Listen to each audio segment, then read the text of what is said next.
Health Department being very quiet on the next steps for the vaccine rollout plan. The world is, of course, scrambling for doses, but our government has been criticised for not negotiating early enough with manufacturers. And it seems it's not only about rich countries being first in line to get the jabs. A number of developing countries are doing better than us: Rwanda, Ghana, Morocco, to name just three examples. Well, I'm joined now by Dr. Aslam Dasu, convener of the Progressive Health Forum. Good evening, Doctor. Thank you very much for your time. So on Saturday, another 66,000 Johnson & Johnson doses arrived for healthcare workers.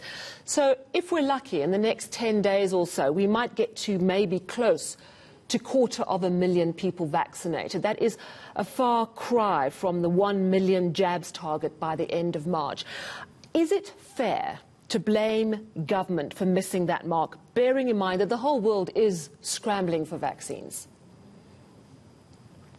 Good evening, Sally.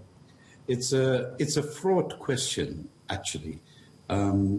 What has happened, and what did happen was a tardiness on the side of the government to begin negotiations with manufacturers in good time. And it was only in the beginning of January, when there was sufficient outcry, that got the government to actually make some moves, and that was to obtain the AstraZeneca vaccine. Look, it is, as the sole procurer of vaccine, it's really the government's responsibility. There's no one else to look to for the vaccines that we have or that we're going to get. Is that the right strategy, that government is the sole procurer? Because a lot of people are saying, let's mobilize the private sector, let's get the discoveries, let's get the global mining groups, let's get the massive pharmaceutical companies to use their buying power, their negotiating skills and their clout in the industries to try and get vaccinations into the country. Is that something that should rather be happening, do you think? Do you think the strategy is wrong? You're absolutely correct that it can't just be a single point of procurement. Given the fact that there's such supply constraints around the world, people are desperate to access vaccines, you have to be very adept at negotiating around this, at sealing deals, at bringing vaccine in. And we have demonstrated none of that, unfortunately, up until now.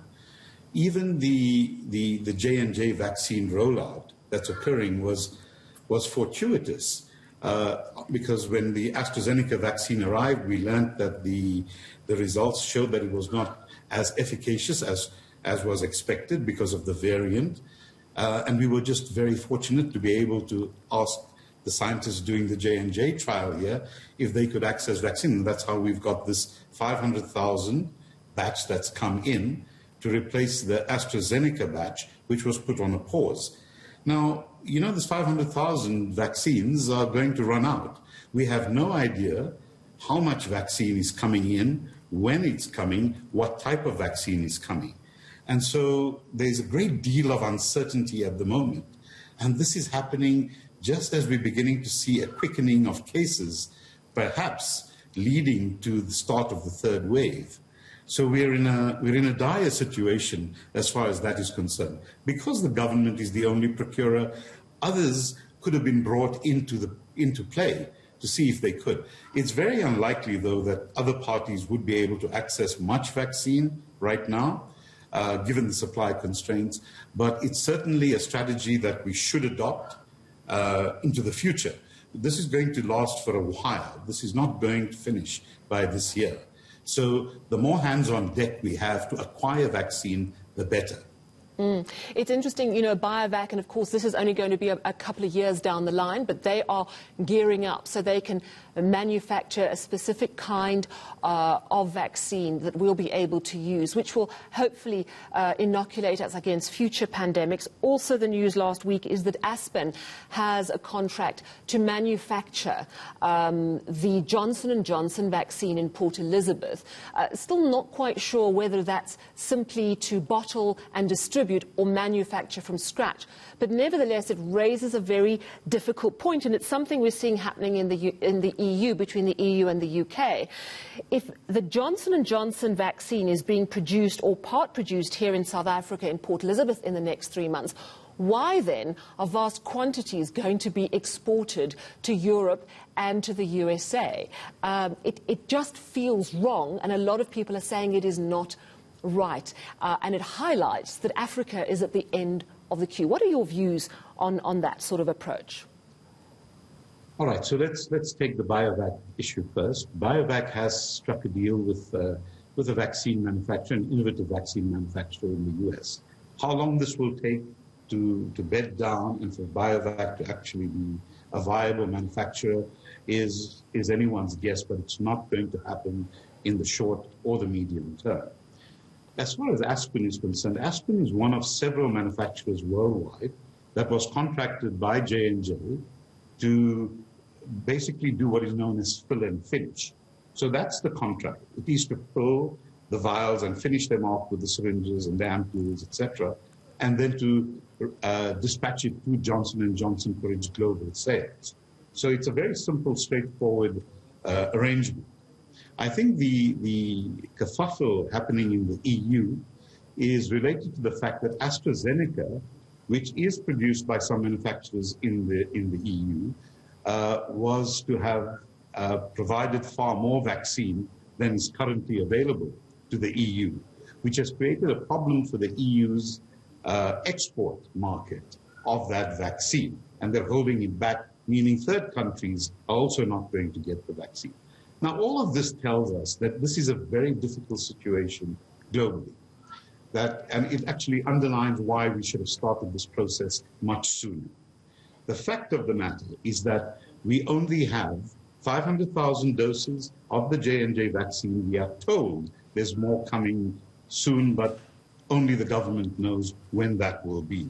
If they do know, I think they're obliged to let the country know. They're obliged to let us know how many doses are coming in so we can plan.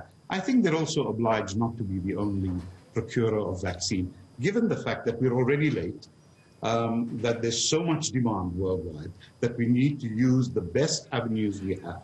And we do have global industries here that are adept at doing this sort of thing. We should draw them in to bring vaccine. Vaccination.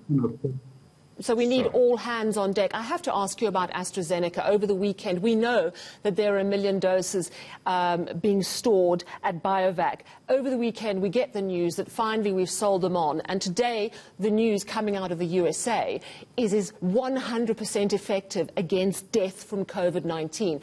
But this, am I correct, does not mean that it is necessarily effective against the variant dominant here, because the research we have, admittedly only on moderate to mild cases, shows only a 22% efficacy. So did the government do the right thing in selling on AstraZeneca? Categorically not. And I'll tell you why. It is true that the AstraZeneca vaccine had a very small part of its trial done here with people infected or exposed to the variant. And all of these were very young people. And it showed a marked reduction in efficacy to prevent mild and moderate illness. But it didn't test for older people and for severe illness. It couldn't do that in the way the trial was structured. The J&J trial, on the other hand, actually did test for that and started much later. So it was tested against the variant far more than the AstraZeneca vaccine. Now, that all being said, the AstraZeneca vaccine was paused in its rollout, as you know, and it was the findings were reevaluated. The WHO then issued global guidance that it's fine, that there's a high preponderance of opinion, that it is highly plausible that it will work against severe disease and will prevent deaths. So it should be used. So we would have preferred for the AstraZeneca vaccine that we had to be rolled out to high-risk groups, to the elderly, to people with comorbidities, because even if it is not 100% effective against preventing death, even if it's only half of that, you're still preventing 5 deaths out of 10. I would think that's a win compared to 0 deaths. And so it's a no-brainer that we should have used it. I think the decision to sell it was taken some time ago, and it's now apparently being sold. I don't know that can be reversed.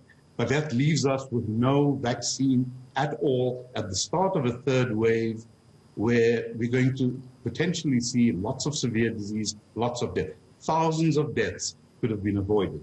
Now, someone will have to take responsibility for this. The best option is for the government now to come clean and tell us what vaccine is available, when will it be here, how much of it will be available to us, so that we can all work together to mitigate the pandemic. If we're going to get a small resort of vaccines coming in, we have to double down on our non-pharmaceutical interventions. Absolutely. To try and mitigate the disease that's coming. But we don't know. Absolutely. And I think there's a responsibility on the government now to tell us directly exactly what is happening with vaccine acquisition. Absolutely, and thank you so much for your views this evening. That was Dr. Aslam Dasu, convener of the Progressive Health Forum.